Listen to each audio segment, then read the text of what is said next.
What's up, everybody? Welcome to the Daily Dose. Today is Monday, August 8th, and markets were pretty much flat today. And I realized that I maybe put out a lot of bearish cases for the markets this weekend with the weekly wrap. So I saw this article today on Yahoo Finance, and I thought, you know what? Why not? Let's read it. And the title of it is 10 Reasons to be Bullish on Stocks Right Now, according to JP Morgan. So I guess I sort of had like a bearish stance, bearish bias. So I thought we could take a look at the other side, which is reasons to be bullish, and you can come to your own conclusions. So they open this up by saying that inflation remains frustratingly elevated. Recession talk still dominates Wall Street. Despite the strong July jobs report, and second quarter earnings has been anything but great. So we kind of talked about that in the weekly wrap, how the earnings forecasts have been going down, but they're bullish. So let's take a look at some of these reasons that it goes into. It says that valuations appear attractive both in absolute terms and compared to fixed income.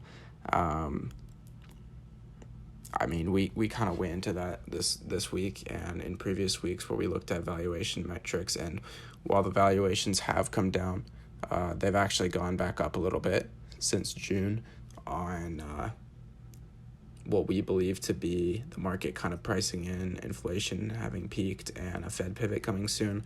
And that thesis is really dependent on what the Fed is going to do. So valuations aren't super attractive, but they are lower than they were during 2020 and 2021. There are elevated cash levels among institutional investors, as well as an appetite to begin putting funds to work. So a lot of people have been bearish for a long time, so usually the market can only go down for so long when everybody's bearish. So that's kind of what they're getting at there, and also that a lot of money coming back into the stock market would mean for higher prices. The next one also is investor sentiment is currently too bearish. They also are saying that the Fed hawkishness has likely peaked. So while that's true, maybe it might also not be true. The U.S. dollar has likely peaked for the year, so a weaker dollar means that assets are more attractive. So really all these, you can read them for yourself. I'm not going to read them all right now, but really just are saying the same things that we talked about this week, that a lot of people are kind of saying that the Fed hawkishness has peaked, inflation has peaked, like this is the worst of it. It's all sunny skies from here, maybe, but maybe not. In the 70s and 80s, we were in a similar situation with inflation. The Fed pivoted too early, inflation got bad again, and then they had to tighten the economy again, and it became a really long, dragged-out problem instead of the Fed just being tighter for a little bit longer in the beginning. So I'm kind of hoping that they learn from their mistakes, and I'm kind of betting on the fact that we haven't seen the peak of Fed hawkishness.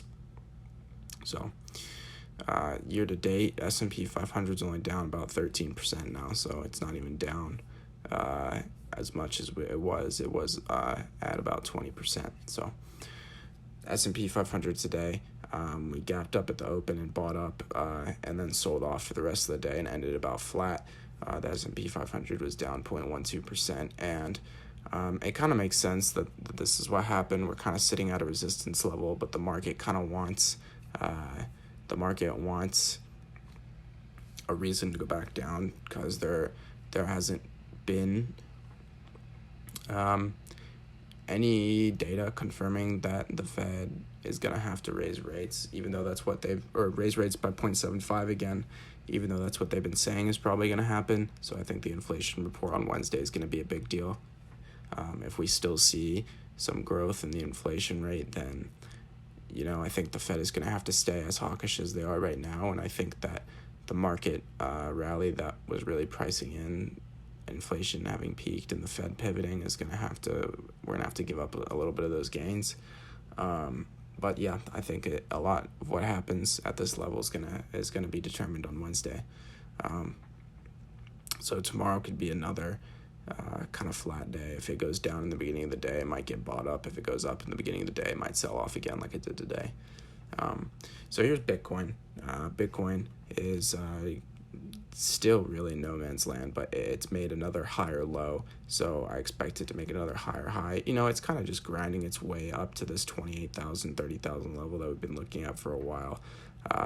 It's been showing that a little bit of strength, I guess, since breaking through this trend line. Usually Bitcoin moves a little bit more aggressively when it breaks through something like this, but it's kind of just still sitting at this general level, forming a base. But the good news is that we have a pattern of higher highs and higher lows and higher highs and higher lows and hopefully another higher high. So that's what I'm looking at on Bitcoin right now. Really not too much to look at besides that on this. But I think that'll do it for today. So be sure to tune in tomorrow, Wednesday as well, especially because I feel like that'll be a big day movement-wise for the markets. And other than that, thank you for watching, thank you for listening, and I'll see you in the next one.